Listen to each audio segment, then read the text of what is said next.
Hey everybody, welcome back to my channel. My name is Zara and today I am going to be doing a very quick review of The Court of Broken Knives by Anna Smith Spark. Now this is a book that I was really excited to get to because it's a grimdark book and it's a book that I've heard a lot of positive things about, and I was really excited to read it because I was like, this is going to be a book that I know is going to become a new favourite because I've heard really good things about her writing. I heard really good things about the character work in this book, so I went into it with fairly high expectations. The difficulty of going into a book with high expectations is that it's not always going to meet those expectations, and unfortunately that's what happened in this book for me. I will quickly read the blurb of the book just so that you get a sense of what it's about. In the richest empire the world has ever known, the city of Sawlost stands eternal, or so it believes. But decadence has become the true ruler, blinding its inhabitants to the city's true vulnerability. Now, haunted by dreams of their empire's demise, Lord Orhan Emerith has decided to act. On his orders, a company of mercenaries approached the city to carry out one mission: assassinate the emperor and all who serve him. Most of the company have nothing to lose, but Marith has everything to gain.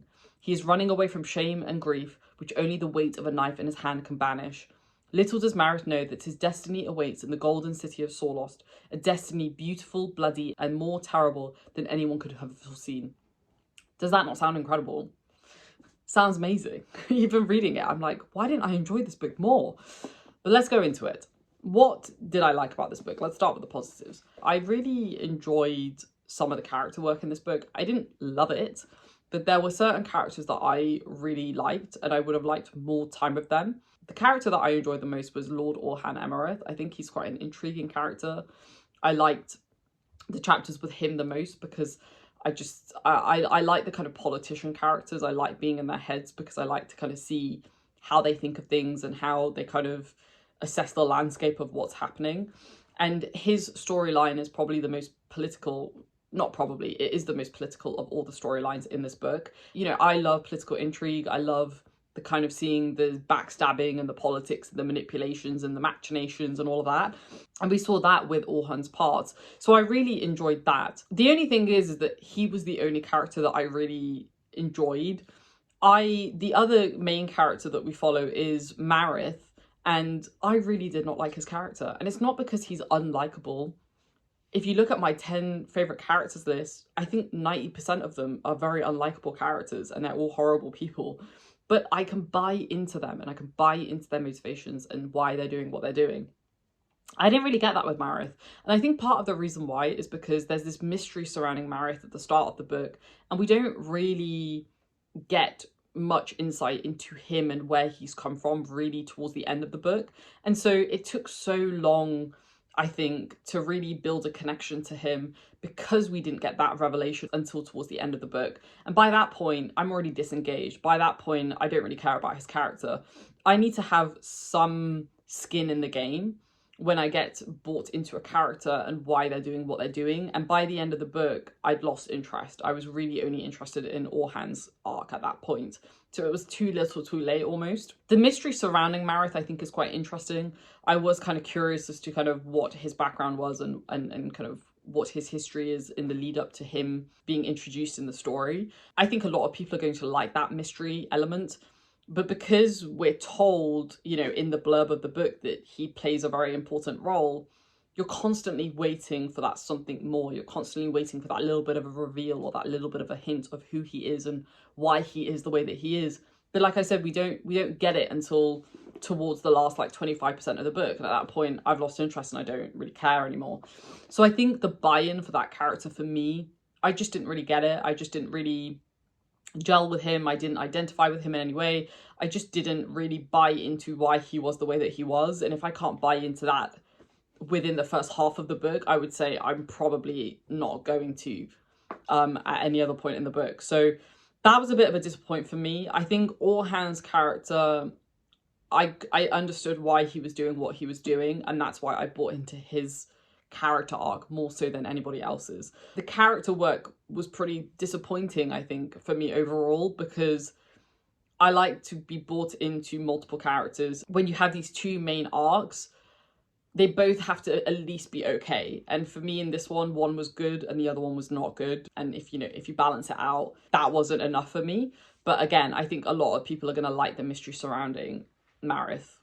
So don't necessarily take my experience with it as like as the experience that you're going to have with it. It's just that for me, I needed more from his character. So it is what it is, but it happens as well. The next thing is the writing style. The writing style of this book is very unique. I didn't mind it at the start, but by the time I got to the end of the book, I realised that I just didn't really like it, which is really disappointing because I bought the second and the third book thinking that I was going to love this series. I will continue on with the series. I'm in zero rush, but I've heard the second book is incredible, so I will give that a go. But the writing style is very detached from the story in a way, and it doesn't really feel like you're on the ground with the characters, which is something that I don't hate. Baker does this in certain parts in his books, and I really enjoy it. I actually really like that kind of bird's eye view. But I really did not like it in this book because, again, I think that contributed to me not necessarily connecting to the characters as quickly as I should have, or I would have liked to. It just creates like a degree of separation that I don't think is necessary. I just didn't like it. I think other people will like it and probably not even notice kind of what I'm talking about. But for me, as I was reading the book, I was like, I don't actually like this way of storytelling because I'm not feeling attached to the world and to the people in the world. I'm sure that was a very conscious decision, which I can totally understand why you would want to tell the story in that way. It just didn't personally work for me. So again, you know, if this is a series that you want to read, I would recommend reading like a sample of it just to see if you like it. But as I said, for me, as I read the book and I progressed throughout the book, I was increasingly becoming frustrated with it. The next thing is the world building. I quite like the world building. I think it was pretty good. Like, I think we get a really good sense of what Sawlost looks like, which is where the bulk of the book is. We also spend some parts in like a desert, I think it is at the beginning of the book, and again you kind of get that sense of the desolate and the kind of peace and quiet that you get with the desert, which I really liked. But I wouldn't say it's like absolutely outstanding world building. I think we get a sense of what Sawlost is like. It kind of reminds me of like a lot of European cities, like where you have lots of small alleyways and it's kind of cobbled streets and all of that loveliness. So you kind of get that, but it did kind of feel like a generic European city to me. I don't think there was anything necessarily distinctive about it. It just kind of felt like cookie cutter. You know, this is the place where it's set, and that's it. Again, not necessarily a negative. It's just I probably would have liked it a little bit more, just because I actually, as I've read more and more books, I never really used to care that much about world building, but as I've matured as a reader, I actually really value good world building, and I notice it now when I don't see it. I think that's quite interesting because I think like in the Baker books that I've been reading, the world building is a character almost in itself. And some of the other books I've read recently, the authors have done an exceptional job of making that world feel distinct. And yet in this one, it feels kind of generic. It kind of feels like any other, you know, world that has been done in like medieval fantasy. Again, it's fine. Like, I think the bar for me now is quite high when it comes to world building. And for me, it didn't really pass that bar, which is unfortunate. But again, it is what it is. Last but not least, this book is grimdark, but I don't think it was that dark. That doesn't mean that it isn't grimdark. It's just, you know, when people told me to read this book, they were like, it's really, really dark. And I was like, it's actually not though. It's really not. Like, yeah, there's violence and stuff like that. But it's also possible that I'm just now becoming numb to this stuff. But I don't think I am, because I read a Baker book recently and that was just awful. It was so grim. But then again, he is an extreme. So maybe I am becoming numb to the more softer parts of grimdark. I think it's quite an accessible grimdark book. I think if you can get over the writing and the way that the character work is done, I think a lot of people will really like this story if you can get especially past the writing. But for me, I don't know, it just kind of felt meh. I think this is one of those books that if I had read this at the start of my grimdark journey, I would have really loved it.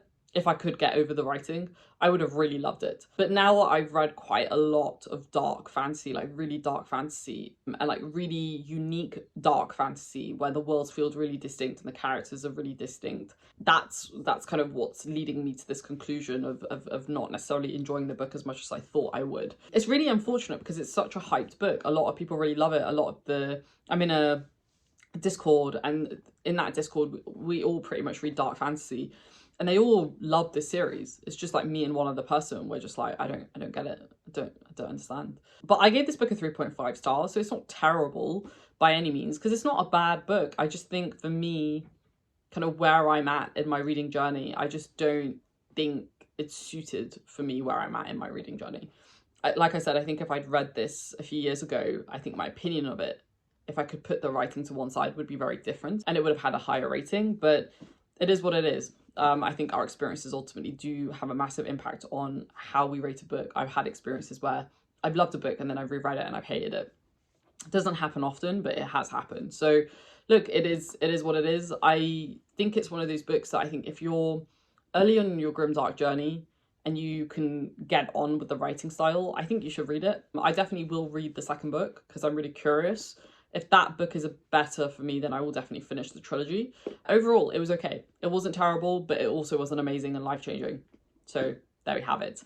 I hope you enjoyed this review. Let me know if you've read it. I'm really curious to hear from people who loved it and also from others who maybe had a similar experience to me. And I'll see you down in the comments. Stay safe, take care, and I'll speak to you soon, folks. Thanks. Bye.